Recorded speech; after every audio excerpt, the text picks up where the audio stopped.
है ना, क्रिकेट की मैदान के बाद क्रिकेट की मैदान में सिर्फ एक ही लाइन चलता है, मेहनत का कोई विकल्प नहीं है। चुम्मा चिपक के लेता हूँ। के पास जसीम है क्या? जसीम प्लीज अब सामने आइए। बिल्कुल, अगर बात करें उनके आंखों में आंसू है, लेकिन आई नो ये अगर देखें ना, ये मोमेंट जो होता है ना, ये खिलाड़ी के लिए बहुत स्पेशल सा मोमेंट होता है।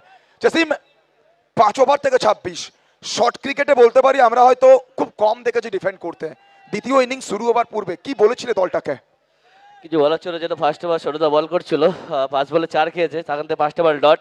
আর সেকেন্ড ওভার যেহেতু অনেকটা 3টা 4 খেয়েছে, আমি ভাবছিলাম যে এখান থেকে যদি অনেকটা 1টা 4 করে বা 2টা 4 করে বা ওদের উইকেট, আমি জানি এটুকু বিশ্বাস ছিল যে রনিতা যদি 1টা 2টা 4 ওভার করে লাস্ট অব্দি খেলাটা আমি আমাদের বলার নিয়ে যাবে। বাট এটা ওভার সাথে শাহজাহানের উপর প্রচুর ভরসা ছিল, কারণ শাহজাহান আমাকে ভালো বল করে আমি জেতাবে এটা ভরসা ছিল। বাট পান্ডেকে আমি বলেছিলাম ভাই এই ম্যাচটা তোকে জেতাবো, আর দেখি তুই আমাকে যা করবি তার আমি শাস্তি নেবো। Hats off, hats off, hats off. জানি সমস্ত খেলোয়াড়ের চোখে জল বলতে পারি। আর